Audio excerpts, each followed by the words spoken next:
¿Cómo podemos pretender encasillar la soberanía de Dios en nuestros limitados silogismos cuando sus obras más colosales en el cosmos son apenas los bordes de sus caminos?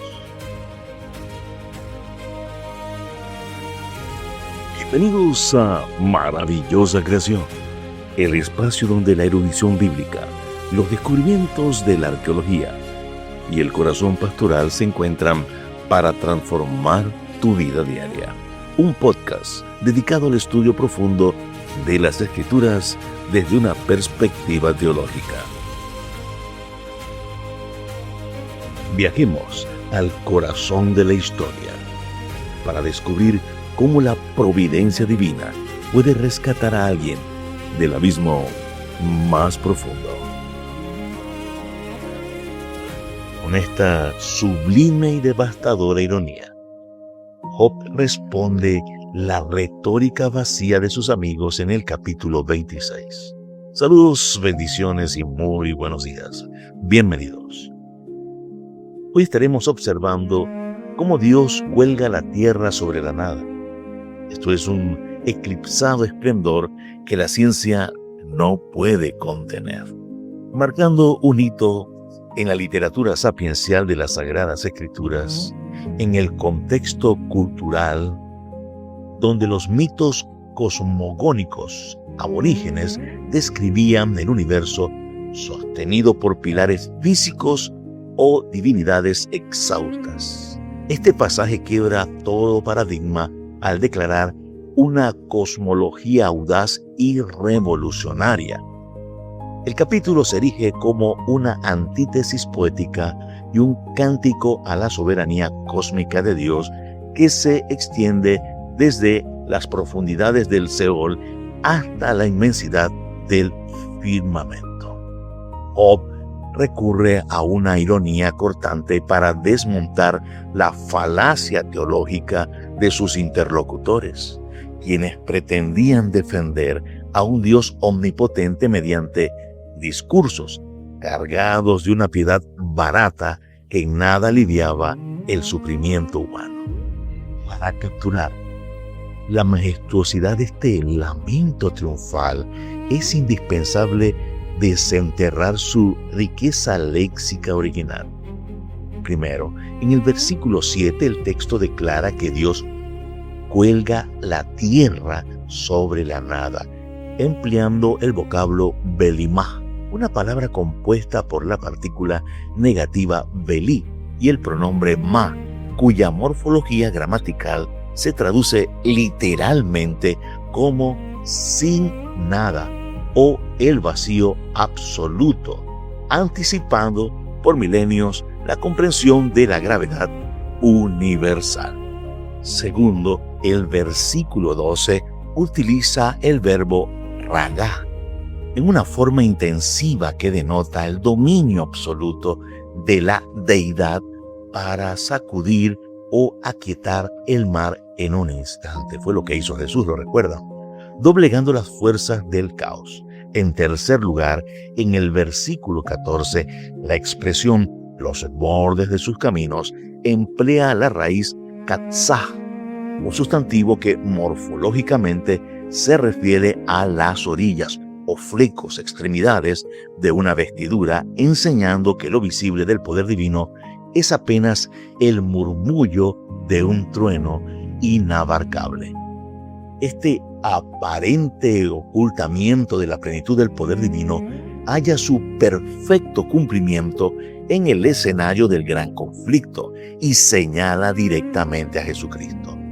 Job 26 describe a un Dios que cubre la faz de su trono con nubes, que traspasa a la serpiente tumultuosa. Un eco directo de la derrota de Satanás en Apocalipsis 12, 7 al 9. Jesús es el creador universal que sostiene todas las cosas con la palabra de su poder, como podemos observarlo en Colosenses el capítulo 1, los versículos 16 al 17 y en Hebreos el capítulo 1, versículo 3, pero que voluntariamente veló su gloria divina bajo el velo de carne humana. nuestro sumo sacerdote experimentó el eclipse total de la presencia del Padre en el Calvario, como se presenta y podemos leerlo en Mateo el capítulo 27, versículo 46. Descendiendo a las profundidades de la muerte para romper las cadenas del Seol y garantizar la vindicación eterna de sus hijos en el santuario celestial. Para el remanente, este capítulo posee una profunda relevancia profética bajo la perspectiva del juicio investigador y la purificación final descrita por Elena G. de White en la obra cúspide El conflicto de los siglos. Job 26 nos recuerda que los juicios de Dios pueden ser misteriosos y sus tiempos ocultos a la visión humana, pero su soberanía permanece intacta ante el tribunal celestial. El pueblo de Dios comprende que cada prueba permitida en la tierra no era un abandono, sino el misterioso actuar de la providencia divina para el pulimiento del carácter, permitiendo que las tormentas de la vida den paso al despliegue de su poder transformador en los santos. La historia de la ciencia y la fe registra el reflejo de esta adoración cósmica en el astrónomo Johannes Kepler, el 15 de mayo de 1618, fecha en que formuló la tercera ley del movimiento planetario en su obra Harmonices Mundi. Kepler exclamó en sus escritos que solo estaba pensando los pensamientos de Dios después de él, reconociendo al igual que Job la maravilla del orden divino suspendido en el espacio. Amado Padre Celestial, ante el susurro de su infinito poder que sostiene los mundos, fortalezca nuestra fe titubeante.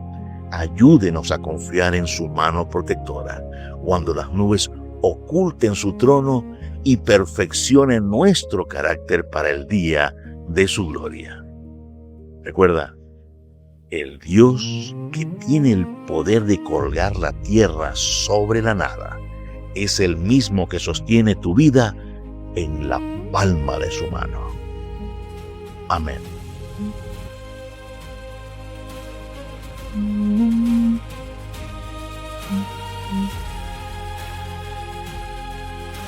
Gracias por acompañarnos en este episodio de Maravillosa Creación, Huellas de su Amor.